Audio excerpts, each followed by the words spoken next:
ओम श्री अनंत कोटि ब्रह्मांड नायक राजाधिराज योगिराज परब्रह्म सद्गुरु श्री स्वामी समर्थ महाराज की जय। अनंत कोटि ब्रह्मांड नायक राजाधिराज योगिराज परब्रह्म सद्गुरु श्री स्वामी समर्थ महाराज यांच्या कृपेने आज जी स्वामी समर्थ महाराजांची कथा आहे, जय स्वामी समर्थ महाराज माझ्याकडून वधून घेतील ते मी तुमच्या पुढे थोडक्यात सांगण्याचा प्रयत्न करतो। सद्गुरु श्री स्वामी समर्थ महाराज की जय। अनंत कोटि ब्रह्मांड नायक राजाधिराज योगिराज परब्रह्म सद्गुरु श्री स्वामी समर्थ महाराज ज्यांना ब्रह्मांडाचा नायक म्हटलं जातं, जो सतत म्हणतो हा ब्रह्मांड मी आहे, या ब्रह्मांडाचा नायक मी आहे, ते आपले स्वामी समर्थ महाराज आज यांचा प्रगट दिन सोहळा आजच्या दिवशी आपला ब्रह्मांड नायक प्रगट झाला आणि सर्व भक्तांचं दुःखाचं हरण केलं ते स्वामी समर्थ महाराज। महाराजांच्या अवतारामध्ये प्रत्येक अवतारामध्ये वयाचं एक सांगितलं जातं की पहिला अवतार दत्त महाराजांचा अवतार म्हटला जातो, त्यानंतर श्रीपाद वल्लभ जे आपण बाल अवतार म्हणतो तो श्रीपाद वल्लभांचा अवतार होतो। श्रीपाद वल्लभ हे बाल अवतार, ज्यावेळेस श्रीपाद वल्लभ भगवान पिठापूरला प्रगट झाले होते, त्यांचा जन्म झाला होता,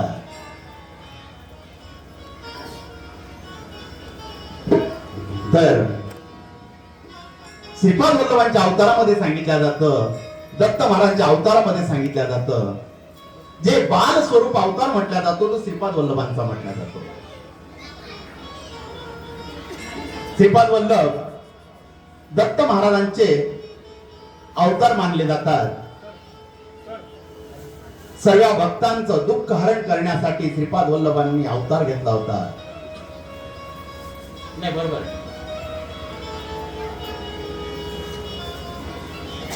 तर श्रीपाद वल्लभांचा अवतार झाला, सर्व भक्तांचं दुःख हरण केलं, म्हणून स्वामींचा जो पहिला अवतार आहे त्याला बाल स्वरूप अवतार म्हटला जातो।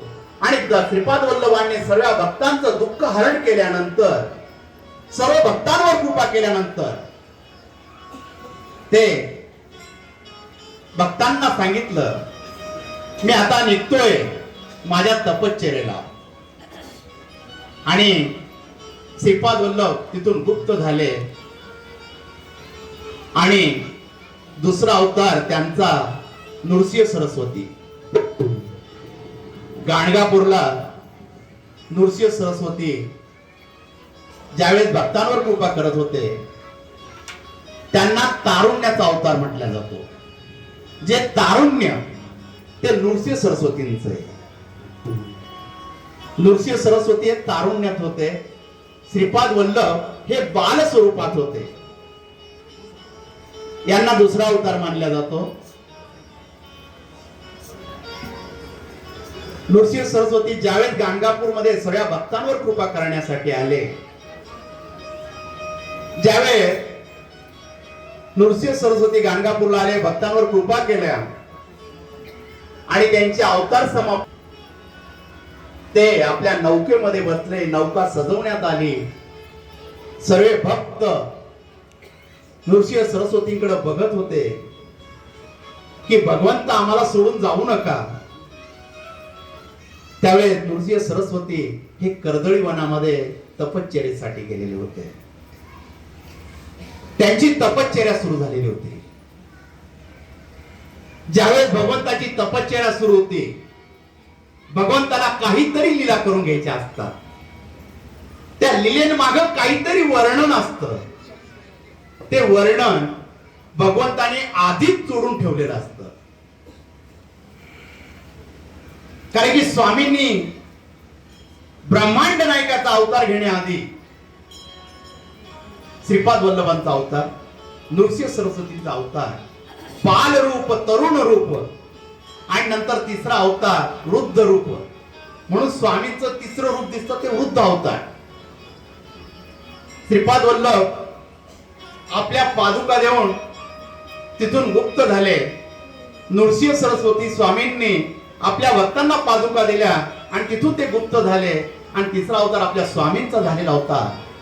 ज्यावेळेस स्वामींचा अवतार झाला होता तर स्वामींनी समाधी घेतली होती की माझा अवतार आता संपतोय, म्हणून महाराजांनी पादुका नव्हत्या दिल्या. त्यांनी स्वतःच शरीर समाधीमध्ये विलीन केलेलं होतं. ते ब्रह्मांड नाही त्यांनी. तर त्या स्वामींनी सर्व ठरवलेलं होतं. मी अक्कलकोटला प्रगट होणार आहे, माझ्या लीलांना सुरुवात होणार आहे. आणि त्या लीलांना प्रारंभ झालेला होता ह्या कर्दळीच्या वनामध्ये. बाजूला एक खेड होतं आणि त्या खेड्यामध्ये उद्धव नावाच्या लाकूड तोड्याचा जन्म झाला. आयुष्य सुंदर चाललेलं होतं, पण नशिबी दरिद्री आलेली होती. दिवसा मागून दिवस चाललेले होते की कसा तरी एक दिवस काढायचा आपण. जे 2 पैसे मिळेल त्यात आपला उदरनिर्वाह झाला पाहिजे.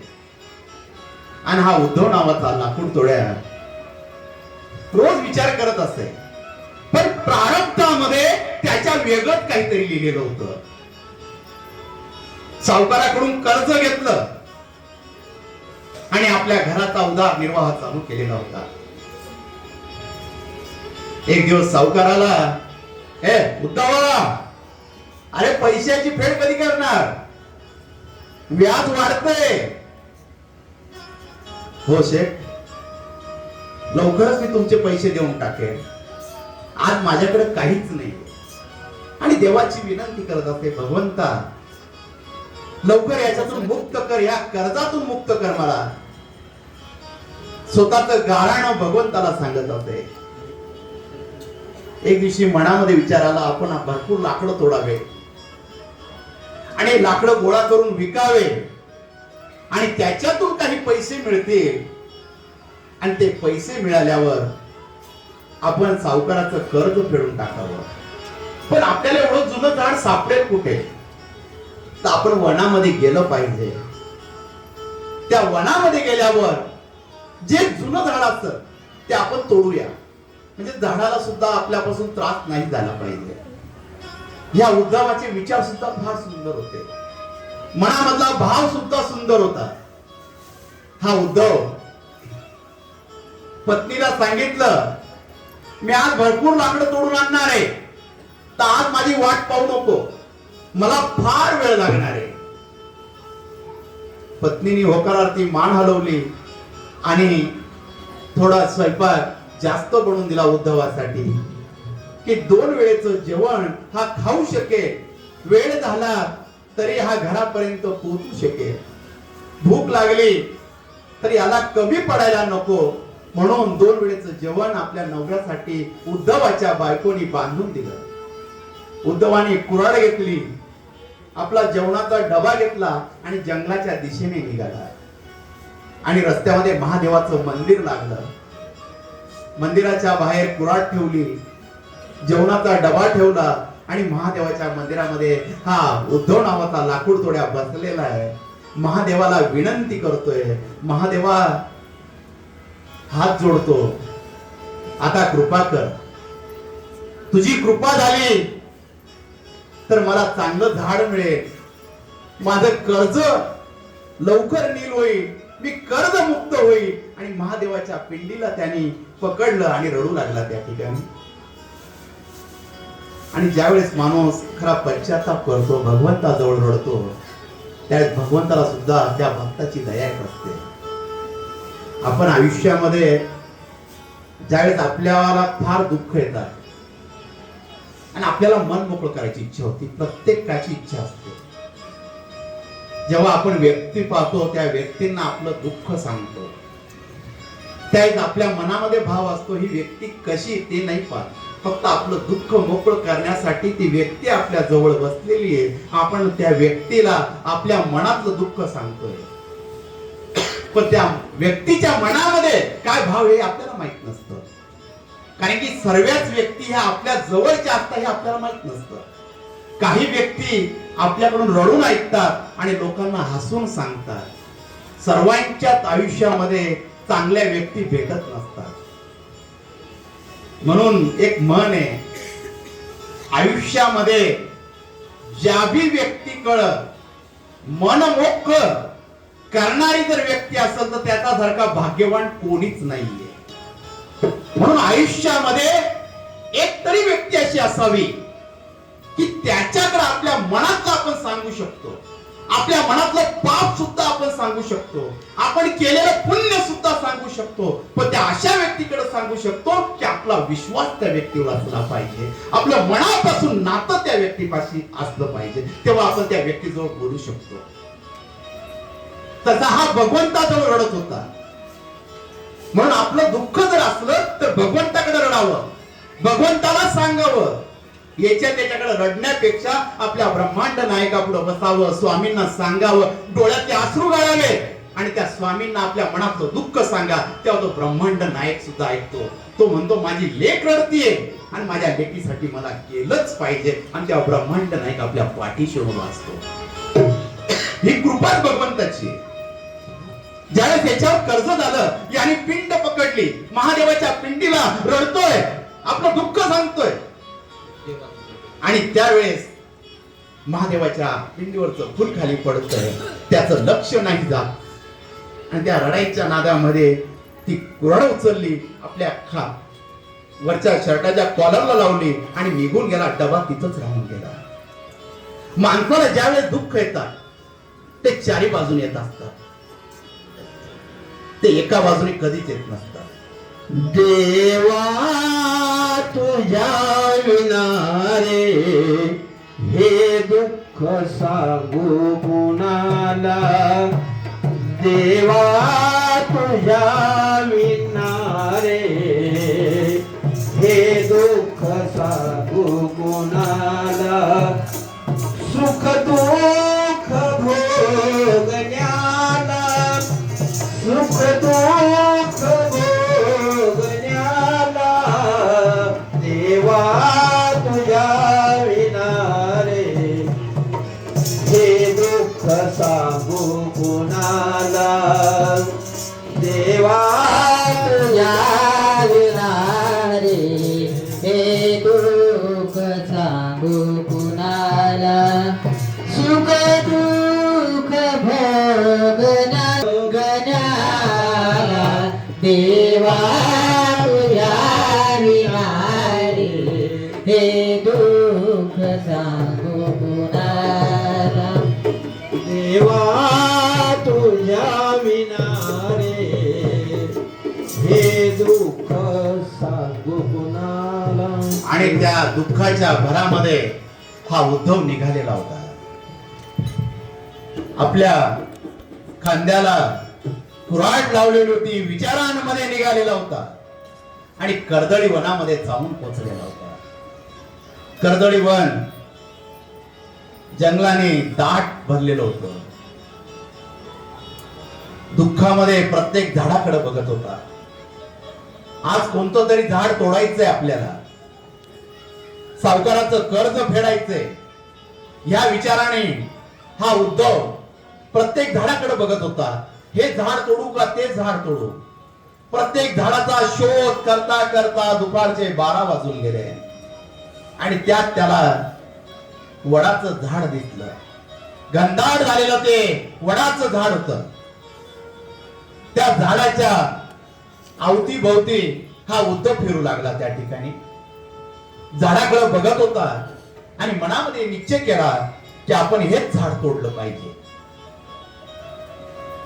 झाडाकडे बघत असताना त्याचं लक्ष झाडावर कसं चढावं या गोष्टीकडे होतं आणि तो हळूहळू त्या झाडावर चढू लागला. झाडाच्या फांदीवर बसला. मनामध्ये आनंद झाला. आज मला एवढा मोठा वटवृक्ष मिळालेला आहे आज मी तोडणार, हे लाकडं विकणार आणि माझं सावकारावरचं कर्ज आज नील होणार. पण नियतीला हे मान्य नव्हतं. लाकूड तोड्या, हातामध्ये कुऱ्हाड घेतली आणि त्या झाडाच्या फांद्या तोडण्यासाठी सुरुवात केली. सुरुवात करताना कुऱ्हाडीचा पहिला घाव त्याने त्या फांदीवर मारला आणि हातामधली कुऱ्हाड निसटली आणि त्या वारुळावर जाऊन पडली. आणि ज्या वेळेस त्या वारुळावर जाऊन पडली, त्या वारुळामधून रक्ताच्या चिरकांड्या उडाल्या आणि हा उद्धव झाडावरून बसलेला आहे, तो खाली पाहतोय, त्या चिरकांड्या कुठून येत आहे. हा उद्धव बसकला आणि झाडावरून खाली उतरला. झाडावरून खाली उतरला आणि उतरल्यावर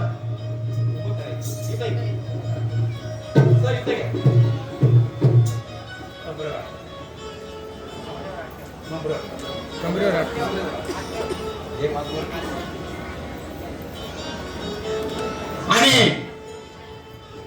हा उद्धव घाबरला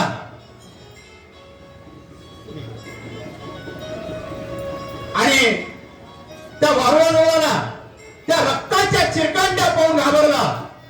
त्या रक्ताच्या चिरकांड्या कुठून येत आहे आणि त्या वारुळाजवळ हा उद्धव गेलेला आहे. हळूहळू त्या वारुळाची माती बाजूला करू लागला आणि त्यामध्ये त्याला शिवलिंग दिसू लागलं. अरे महादेव दिसतोय माझा, मी माझ्या महादेवाला मिळालेलोय, आज माझा महादेव मला दिसतोय.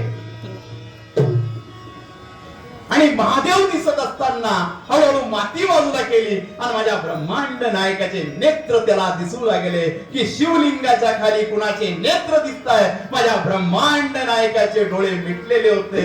हळूहळू माती बाजूला केली. माझा ब्रह्मांड नायक तिथं बसलेला होता, तो ध्यानामध्ये होता आणि तिथून त्या माझ्या ब्रह्मांड नायकाच्या मुखामधून शब्द येत होते, ओम द्राम चिरंजने नमः, ओम द्राम चिरंजने नमः. हे शब्द आले आणि उद्धार केलेला आहे. आणि माझा ब्रह्मांड नायक त्या ठिकाणी प्रगट झालेला आहे. एक हात कट्यावर ठेवलेला आहे, एक हात उंच केलेला आहे. माझ्या उद्धवाने उद्धार केलेला आहे. उद्धवाने उद्धार केला, माणसाचा पुण्यात्मा झाला. कर्दळीच्या वनातून मानुळाच्या रणातून एक दिव्य प्रकाश निघाला. उद्धवाने उद्धार केला, माणसाचा पुण्यात्मा झाला. उद्धवाने उद्धार केला, माणसाचा पुण्यात्मा झाला.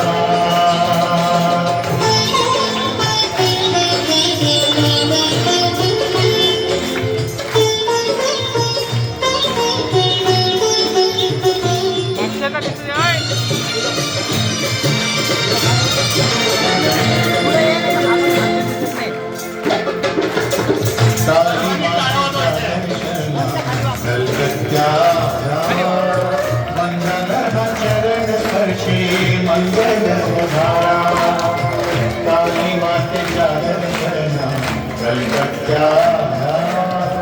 मंगल चरण स्पर्शी मंगल धारा महाकाली